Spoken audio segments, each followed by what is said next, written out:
Welcome back to the Marathon Mortgage Happy Hour. I'm Mike Witzak. My name's Roy Farrell. And today we have a returning guest. Ravi Gulivindala. There you go. Yeah, bring that with you. Bring that close. with you. I want to know who you are. Yeah. So Ravi reached out, wanted to come back on, had some exciting things happen since the last time he was on the podcast. What was that? Probably, when was he on? Do you remember when you came on last? I think it was a little bit over 6 months ago. It was that long ago, huh? It's probably, Time flies. Time does fly. Time for a check-in. So yeah, what's been going on, dude? I know we closed the deal. We had some pretty exciting stuff happen. I know you've had a lot going on. So what's happening? Now business is starting to pick up, which is really exciting. You're right. Last time since we spoke, we've closed that deal. Yep. That was very exciting. Challenging, but we got it done. Yeah. Some of them are. Yeah, some of them are. Use and occupancy, FHA, but you can still get a good deal in a great neighborhood with FHA financing. Yeah. Oh yeah.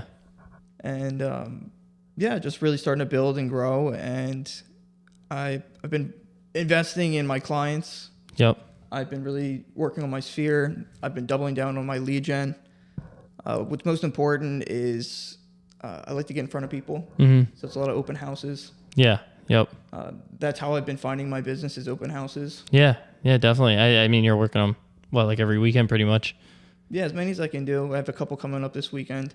And a lot of buyers that I'm finding, they also have a place they have to sell. Yeah. So end up helping them in 2 transactions. Nice. Most recent deal that I closed was in Fulcroft in Delaware County. Okay. And it was my first listing, which is very exciting to get my first listing. Yeah. And sure. Nice place, 3-bedroom, 1-bath, townhouse. And the seller was in a tough spot. He needed to sell the place quickly.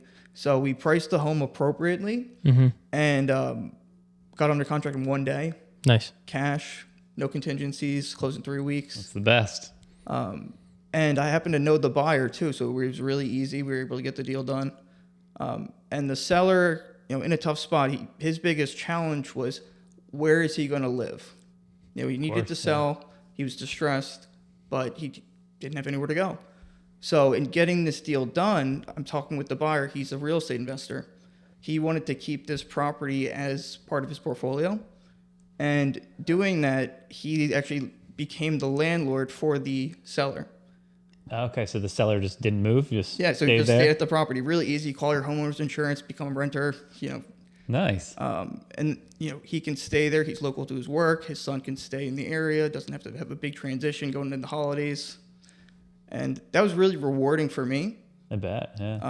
I'm helping somebody that's distressed that really has to sell. Yeah. They feel like they don't have many options, and that's the human part of real estate. That's really what I pride myself on. And then I have a buyer that he's looking to build his portfolio. He wants to build wealth in real estate. That's a big part of my mission. And he's trying to help. He's trying to help this seller. Where is he going to live? Seller didn't have the greatest credit score. Right there, that puts him at a lot of leases right there. I would have had to go out and, vouch for his character and try to do some online research, go on Facebook, whatever I could to try to find him a place to stay. Yeah. And this was just, throughout the transaction, nothing's easy.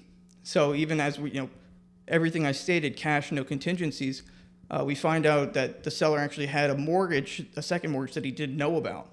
Oh, jeez. Yeah, if you could believe that. And it was a government loan that the government shut down. So we couldn't get the payoff for that loan. And we don't even know what the loan is because we can't get the payoff for it. I'm talking to the seller at the listing appointment saying, are you sure you don't have any other burdens? He said he had a small business loan at the time, but that shouldn't be tied to his property. Sure. So when the title search comes back and we see this loan's tied to his property, we're trying to figure out what exactly is this loan. Day of settlement comes around, we can't close the deal, we have to extend the deal. 2 days later, somehow we were able to get the payoff for it. Turned out to be a loan with no interest, no penalties, which is really great because the seller didn't know that he had this loan for 3 years that took been interest and penalties. Was it some sort of like PHFA type thing? Or? It was a COVID-19 loan. Yeah, okay. Okay. So no interest, no penalties. And then it ended up being a great situation. Yes, he walked away with a little bit less money, but he got both of those paid off. Yeah. Yeah, seriously. So, and, luckily I stepped in, he wasn't even aware of that. Yeah, well, title will make you aware of that real quick. Yeah, Jesus Christ, it's insane. So now he can stay at the place. He's got a great landlord. There's some small things that he wants maintenance on the property. He can't afford to maintain the home at that level going forward. That this is great. He can just have a nice place to live. Yeah, that's awesome.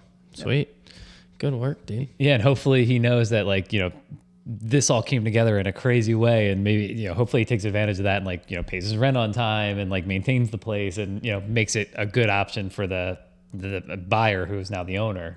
Yeah, exactly. That was a big make him thing. realize it was a good decision to let him stay. You got to make sure you make your payments, of course, and then if he makes his payments, he could renew his lease a year from now. It's a year lease, and he always has the option that he can extend.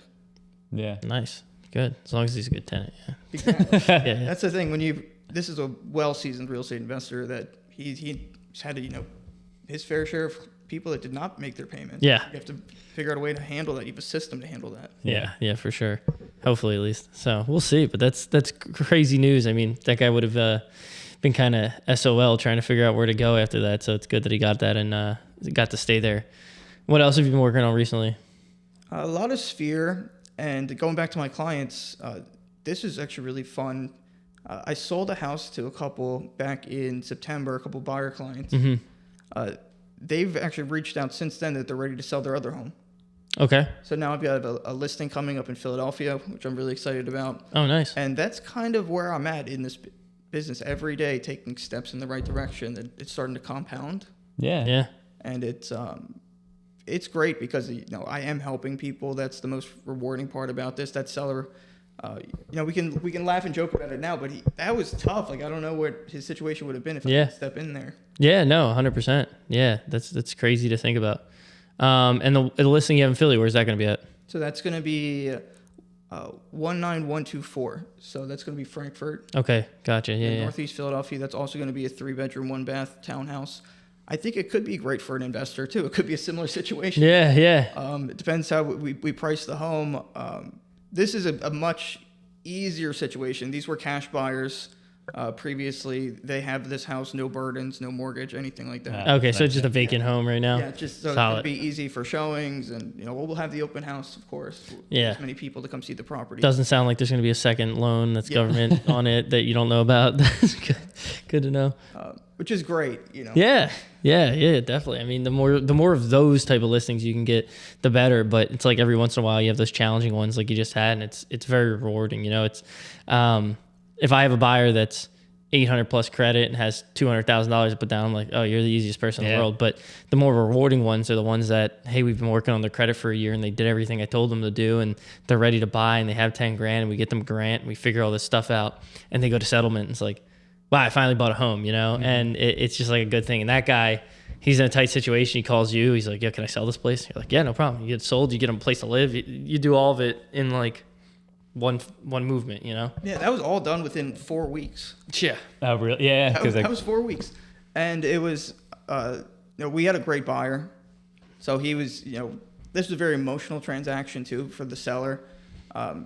When it was revealed that he had that second mortgage, he's pointing the finger at, other directions too, because, of course that comes up. It's sometimes that, where do you shift your emotions in a transaction? So a lot of that falls onto us as realtors. We're the first person that you talk to when something comes up that doesn't go as planned. Yep. Yeah. Psychologists. You're their therapist and we're your therapist. That's pretty much how it goes. It goes down the line. And then mortgage people, we don't really talk to anybody besides the bank. So it's like we hold it all. That's so funny. Yeah, because I mean, we even had the similar situation with our deal. It's like you were the first line of defense whenever they had a phone call and frustration about making a repair or doing something for the use and occupancy. Well, it's funny. There are some similarities between this past deal and the deal that we closed. Mm-hmm. The deal we closed, we were struggling because the seller couldn't get their payoff. Yeah. Oh, that's right. Yeah. So that was something that was outside of our control. That I have buyers that we're clear to close. Yeah. We're ready to go, but we can't close because we have to just keep extending it. Mm-hmm. And then the emotions come in. Well, they've scheduled settlement date with their work, and they have to go and call their boss and say, actually, you know what? Can we work that day? Yeah. They can't get work that day, and these are first-time home buyers too. Mm-hmm. So every penny matters, and every day of work matters. There's not a lot of savings. That was a great deal too. We were able to get them $10,000 towards their closing costs. Yep. We got them a great seller assist on that deal. Again, FHA in Warminster, great area, great school district. Totally. Use and occupancy, and they're young too. I think they're maybe in their mid-20s, 26, Yeah. 27 years old. Yeah, so it was a good deal to get done. Yeah, it was awesome. Is there anything else you wanted to touch on, or? Yeah, I would normally. We have some more business in the pipeline too. I mean, a few more buyers on the way. Yeah. Couple more listings.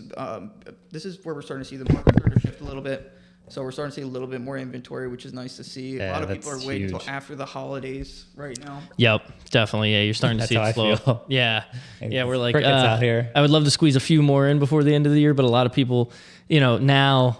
What it's funny when I talk to some of the people I work with at these banks, they're like, "Yeah, now's the time of year you just decide how much longer you want to work until next year." They're like, "Do you want to stop working the beginning of December? Or do you want to go until Christmas?" So yeah, we're all just trying to squeeze in a few last loans here and try and Literally keep had this it rolling. conversation. I'm like, all right, I need to close I forget, is it like 3 or 4 more loans before December? It's like I just need to get them in, and then I'll feel better about this year. That's what top producers do in real estate and mortgages.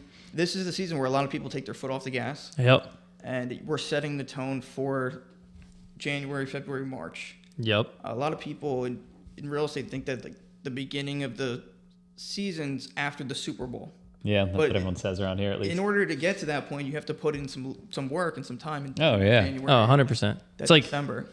I have 2 or 3 January closings already, and it's November. So all of these next 2 months, this next month and a half is January's business, So it's like your New Year starts now, like you're saying. It doesn't start January 1st, because if it starts January 1st, you won't see anything until March or April, if you're lucky.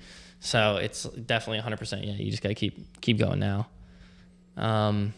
As far as those open houses, you said you've had a lot of success with those. What's your approach with that? Like, literally, what are you saying as people walk in? Like, where are you seeing the most success? Because a lot of times open houses are just people walking in. They don't really want to talk to the realtor. They have a realtor. Funny you asked that, because the kid's got a system. Yeah. Okay. We've talked about this one, actually. Let's hear it.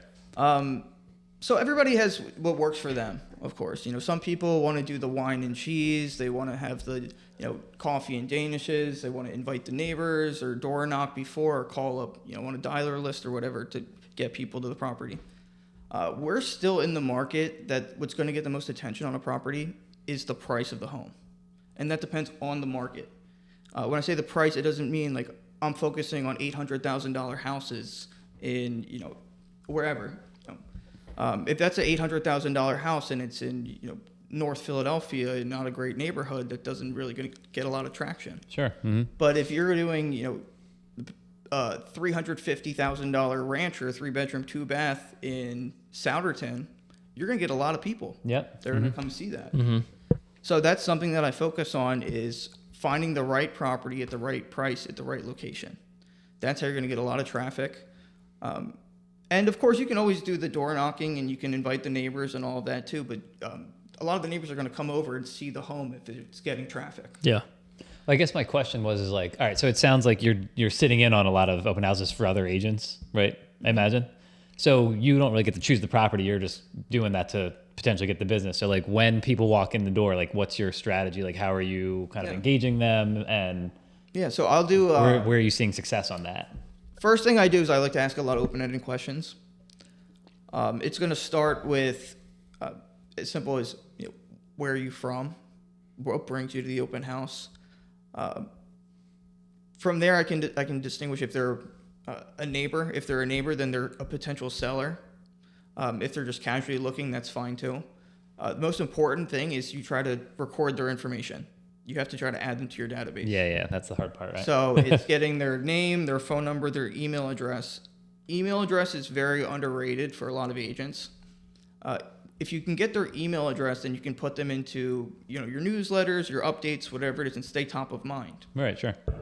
If you get their phone number, a lot of realtors have access to something called Forewarn. Forewarn, we can then put somebody's information in. We can get a little bit of their personal information, where they live, their all that stuff.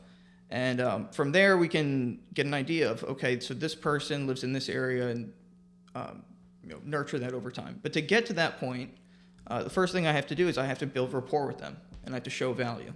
So when they walk into there, I'll introduce myself, ask open-ended question, get an idea for their goal there. And then I'll introduce the house, some features of the home that I find really interesting, so whenever they look around, that's something I can draw back to. I can say, oh, so what did you think about the original flooring upstairs or the private patio space or whatever it is? The unique features about the home that might not be in the MLS is what's going to really start that conversation. I'll get a little bit of an idea of the criteria of what they're looking for. If they're from the area, if they're familiar with the area, if they're not, do they have kids? Is school district important to them?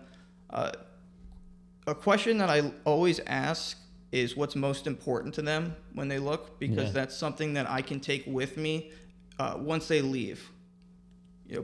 So before they leave, I'll recite all the criteria back to them, get a feel if they like the home.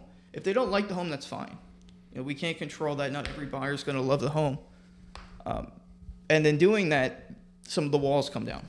They feel like they can trust me and what they're looking for because I can find the home that does appeal to them. Right, sure. Yeah. So then if I get their information, if it's a sign-in sheet, however I can get that, I then follow up with them, and I'll let them know at the open house that I'm going to follow up with them. It's always a phone call because emails, texts, you're not going to get that same response. It's a lot easier to ignore those. Yeah. Oh, yeah. Yeah, so it's always you have to get a phone call. That's why phones are great, emails great. If you can get both, that's awesome. And then I'll already have a list of all of the criteria because I'm writing down notes at the end of the open house. Like as soon as they leave, I'll write down, so-and-so is looking for a 3-bedroom here. They own here, their goals.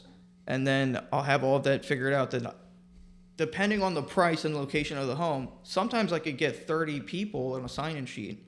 Sometimes I only get 1 or 2 people on a sign-in sheet. Yeah. And it's hit or miss. Yeah. It can be, you can knock on doors, you can invite all the neighbors, but sometimes if it's just like really overpriced or just not the greatest condition of the home, and the price can reflect the condition of the home. Or if it's just like a rainy day. Yeah. Maybe it's a rainy day and people aren't leaving the house today. And I remember I normally text you after the weekend and be like, yo, how was the open houses? And like, I don't know, a few weeks ago, you texted back, you're like, yo, horrible. It was 0 people. And then other weeks you're like, dude, great. I got 25 people. I got 2 leads from it. So it's like the weekends are so just, it's something. Are the Eagles playing? Is it a Sunday? Yeah. Is it home? What's going on? That. Actually, one of the better open houses I've had recently was on an Eagles Sunday. And it was because the people that want to come see the house are serious buyers. All right, good point. Yeah, because they're getting up and going to it. That makes sense. Yeah, they're serious buyers, and a couple of them, they were actually very well qualified too. That I was like, okay, great. I ended up sacrificing my Sunday, but I got some great buyers that I'm filling the pipeline. At what point do you ask the question? Are you already working with a realtor? Or is that? Yeah, so that's in the sign-in sheet, but then I actually skipped over that. So thank you for bringing that up. So because that's a key right now. Because if you're working with someone, you have the paperwork signed. It's like you're kind of screwed for at least a couple months. So the language I like to use is, "Are you working with a great realtor?" Mm-hmm. Because sometimes I've even had this interaction. They're like, "Well, I'm working with my friend, but he's really not great, and we've put in offers, and it hasn't worked out. And I'm thinking about using another realtor." Well, if they're thinking about using another realtor, I'm not actively trying to take business away from that realtor. But if they're looking for other representation, they're going to find it somewhere else. Yeah, for sure. Yep. So it's funny enough. Like some people say they're working with a realtor. They don't know what that means. It's a friend that they've seen a couple houses with, and that friend hasn't shown any value to them other than just turning the key. Right. So for me, I'll ask them, are they working with a great realtor? If they say yes, they're working with a realtor, I'll say, great, can I have their name? If they can give me their name, that's great, they're working with a realtor. If not, then they're not working with a realtor. There's so many times where I have that conversation. It's like, oh, cool, like it's someone who is unique to me, but it didn't get a referral from one of my realtor partners. I'm like, oh, cool, who you're working with? Like, I'd like to introduce myself, because anytime a realtor is working with a new lender, it could be a little iffy, right? So I'm proactive with that. I'm like, hey, let me reach out to your realtor. I want to introduce myself, let them know I'm legit. I'm not some just like random guy. And they're like, Mary something? Mary. I'm like, all right, well, just get back to me with that person's just name let me when know you their know. name. Yeah. So yeah, you'd be surprised how many people, or even if they know them, they don't even know the last name or what company they work for. Yeah, so I found a lot of success with that is, are you working with a great realtor? Because that also frames it that I am a great realtor, which I believe I am a great realtor. You have to have that in yourself. 100%. You gotta have confidence. And then your track record also will show that too over time. For sure. Because if I can offer great service, that's the name of the game. I want to get in front of as many people as possible. and just talk to them. If you can just talk about being a realtor, that's what's going to get you business down the line, because people want to work with people they like. And if you just let them know, hey, this is what I do, this is what I enjoy doing. Yep. I'm finding success in it, then people are actually really going to help you. Yeah, for sure. Yeah, 100%. It's like help people out, they're going to help you in the future. So It's the long game. that's it. It's been a fucking long game. I'll tell you that much. This game, and it doesn't. It feels end. longer every day. It feels longer every day, but that's the fun of it. Yeah. And I'm super stoked for 2026. Like this year, I feel like you totally warmed up to the business. You started moving. It's like next year we're gonna do a bunch of business, gonna make it happen. I'm looking forward to it. I don't know about you, but I am. I mean, it's been a slower start for me, but focusing on the business 100% really since beginning of this year. yeah. And between September and now, just over 2 months, I've closed 4 deals over $1 million total. Yeah. So And it's that's like just the very, very beginning of starting to get some things going.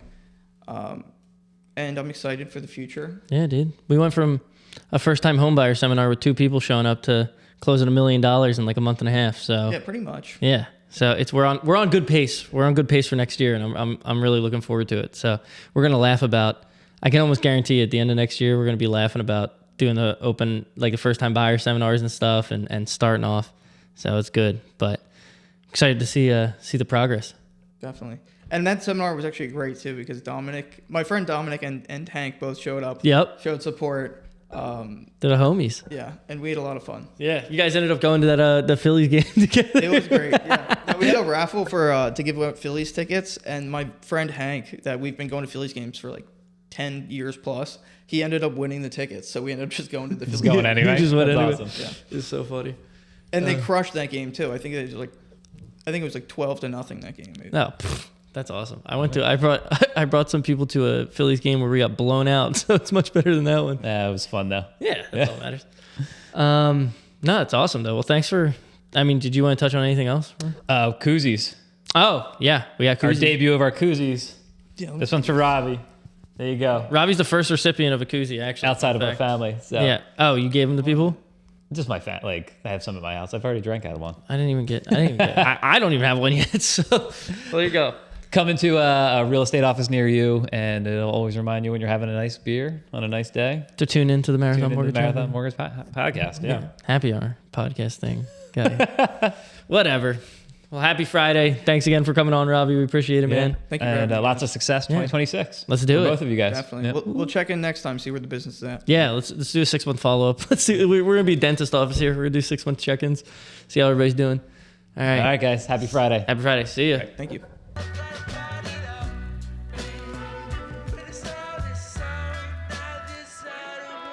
Took shoestrings, let it drop.